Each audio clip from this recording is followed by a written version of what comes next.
Are you ready for the move? My husband, approaching me with a look that seemed to say I was no longer needed. After treating me like an ATM, now he's trying to kick me out of the house. Why do I always have to suffer like this? Swearing revenge, I readily agreed to leave the house. But there was a strategy behind this, aimed at getting back at him. My name is Carolyn, and I'm 46 years old. I work as a municipal employee at the City Hall. After graduating from a community college, I dedicated myself to my job, and before I knew it, I had reached 25 years of service. I married my husband, Michael, when I was 25. It was a shotgun wedding, and we had a boy the following year. Our son has now become a college student. He moved out to attend a university in another state, living on his own. To be honest, our marriage hasn't been very good. Since our son left, we hardly talk, and our relationship has grown even colder. Especially since my husband's domineering attitude has gotten worse, reminiscent of our early marriage days. It seemed like he had restrained himself after our son was born, but his true nature began to resurface. It's become routine to be criticized for the dinners I painstakingly prepare, with comments like "this is bland" or "make it again." No matter how carefully I do the laundry or cleaning, I constantly hear, "Can't you even do household chores properly with an associate degree?" Or, "Why did I even marry such a foolish woman?" My husband graduated from a prestigious private university and works in sales at a major food trading company. He probably thinks that me, with my associate degree and government job, am not good enough for him. He often makes belittling remarks. I've voiced my concerns a few times about sharing household chores, saying, "Since we both work, can't we divide the housework?" But he insists, it's natural for the wife to do the housework. You get off work on time since it's a government job, and our son is grown up. So you should manage on your own. I countered, our son being grown up applies to you too. But that seemed to annoy him even more, leading him to say, "If you can't handle both, quit your job." He says to quit easily, but I have reasons why I can't. Our living expenses, mortgage, and our son's tuition fees are mostly covered by my salary. I've tried discussing this several times. Could you at least help with the mortgage or part of the tuition fees? However, he responded, "How I spend the money I earn is my business," and only contributed the bare minimum. We've had separate bank accounts since we got married, so I had no choice but to accept this arrangement. You'd think one might get used to such a marriage over 20 years, but recently something has been bothering me. My husband started asking me for money frequently, using various excuses. There's a family gathering at my parents' home. So what? I need to give some pocket money to my nieces and nephews, so can you chip in about $100? That was the beginning. While it's undeniable that family ties are important, it was suspicious that he wouldn't contribute himself. However, refusing would undoubtedly lead to being labeled a cold-hearted woman, so I complied.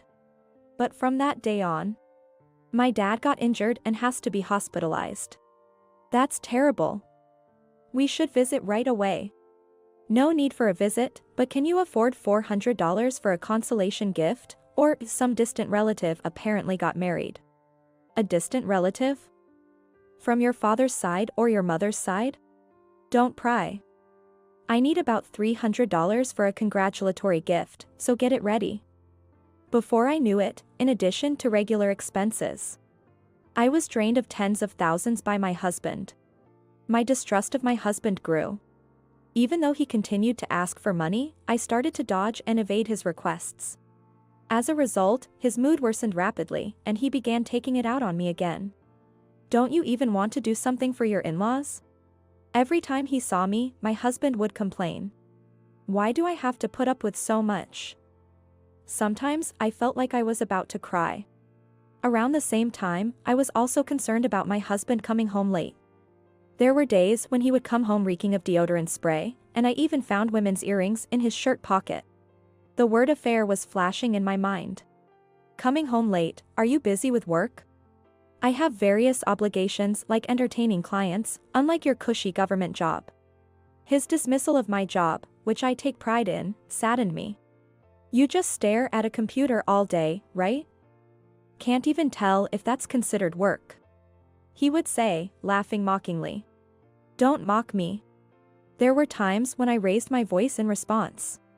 We started having more of these arguments. Why did he need to say such things? Especially when I'm the one covering our monthly expenses. I miss the early days of our relationship. He used to be so kind. I can't even remember what drew me to him and why I married him. Then one day, my bad feeling proved to be right. On a rare occasion when my husband came home early. You're home earlier than usual today. There's something I need to talk about. A talk?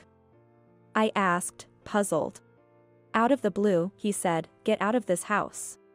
Having suspected his infidelity, I asked, do you want to be with your lover? His response, you catch on fast, confirmed my suspicions. Women's intuition is truly frightening. According to him, his lover was the hostess of a snack bar they often used for business entertainment, a woman who, unlike me, was charming, good-natured, and beautiful. She really understands me.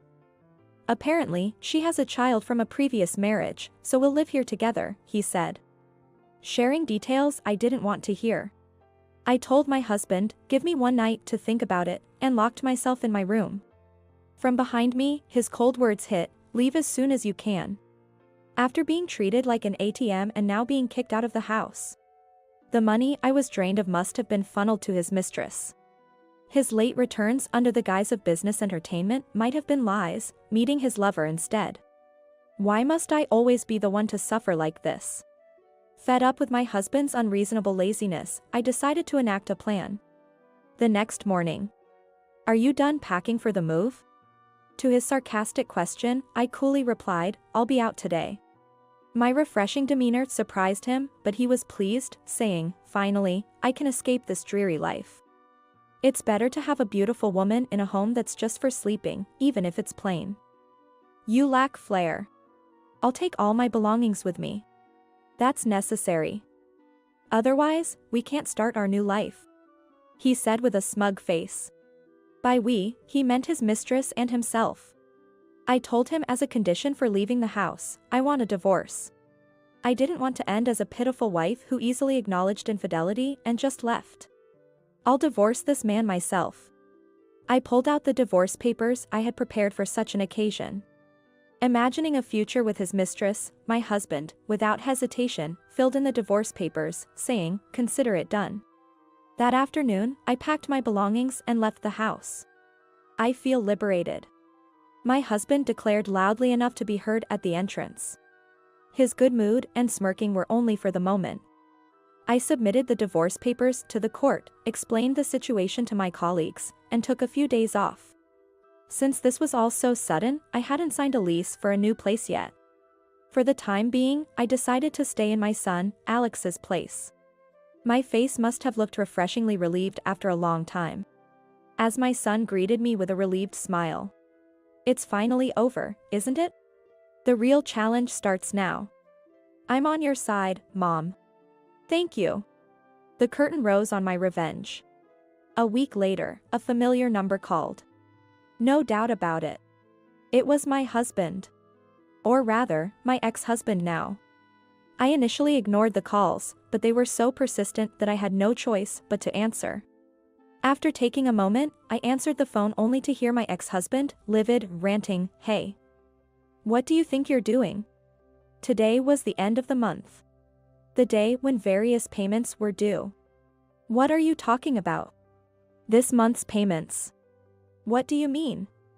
We're divorced, aren't we? Why would I have any obligation to pay? What? Indeed, there's no surprise in my ex-husband's outburst. This month, neither living expenses nor the mortgage had been paid from my salary. And the amount would be shocking. Our apartment was in an upscale residential area. Just the mortgage could cost thousands of dollars. How am I supposed to handle this amount? Your salary was. His voice trailed off in astonishment. I decided to explain everything from scratch. We were like separated within the house, so I didn't feel the need to explain. But I was promoted to a department head after being recognized for my achievements. Department head, not section chief. Since when? I think it was the year Alex entered high school. My salary is probably more than double yours. What? My ex-husband couldn't hide his shock at each revelation. I kept this a secret too, but I've been investing for educational funds since Alex was born. The assets are now worth hundreds of thousands. Having separate bank accounts from the beginning really helped. It saved me from you knowing about the money movements. Can't be. I continued calmly. I had thought about divorcing earlier, but I figured there was no point for him in giving up a convenient ATM. So I led my ex-husband to agree to the divorce willingly. I had played the part of a dutiful, obedient wife on purpose, giving him money to lead him on.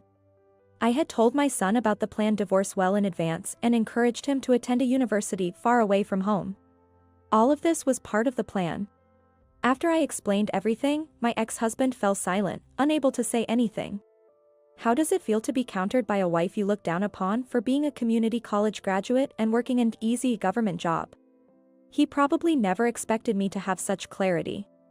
He seemed unable to retort. It's strange that he never questioned how we managed to live a middle-class lifestyle or better. Naturally, we are divorced now, so I have no obligation to make any payments, including for this month and henceforth. If you want, that apartment is in your name, isn't it? Shouldn't you be the one to pay the mortgage? Where are you now? Huh?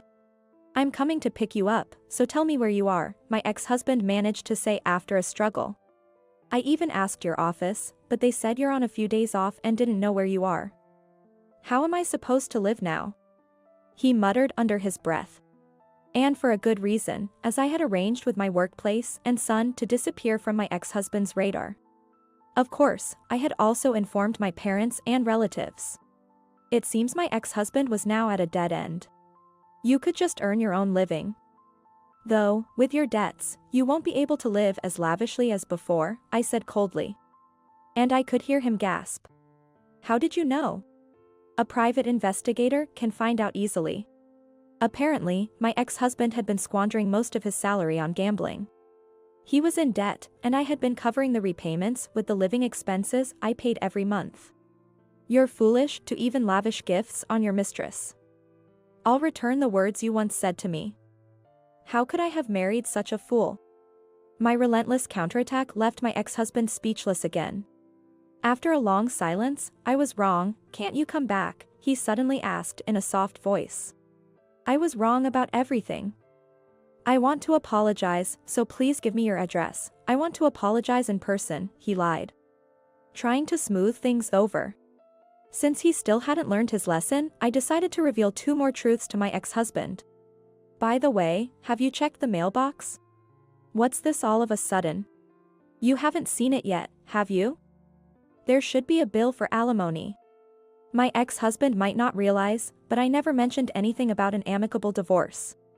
Naturally, I have the right to demand alimony from him. There's one more thing. Is there still something else? Haven't you received a notice from his university? What notice? About the tuition fee withdrawal. What? Yes, I had asked my son to change the account for tuition fee withdrawals to my husband's name. The tuition fee for the upcoming semester will be withdrawn soon. Wait a minute. Let's talk this over calmly. I am perfectly calm. At least he didn't end up attending the same prestigious private university as my ex-husband, which is a relief in itself. My bright son worked hard and, despite my ex-husband's objections, managed to enroll in a more affordable national university in the countryside. Still, the tuition fee for just the first semester runs into thousands of dollars. The deadline for the alimony is also approaching, so please make the transfer soon. Please, have mercy. Why don't you stop this disgraceful behavior? I'm done associating with you. With that, I hung up the phone. Later, through the grapevine, I heard that my ex-husband, having lost my support, was forced to sell the apartment we lived in. He's now living in a dilapidated share house in a building that's 50 years old. Desperate without the financial support, my ex-husband frantically tried to reach out to me multiple times, hoping to rekindle our relationship. I don't know what kind of person his mistress was, but the fact that he didn't rely on her probably speaks volumes about her character. I also learned later that, to add insult to injury, my ex-husband was eventually abandoned by his mistress and left all alone. I had the detective agency investigate her as well. And surprisingly, it turned out she didn't have any children, contrary to what my ex-husband believed. He was the only one who was serious about the relationship. He was thoroughly played for a fool. After treating me like an ATM and then kicking me out of the house, I hope he reflects on his actions.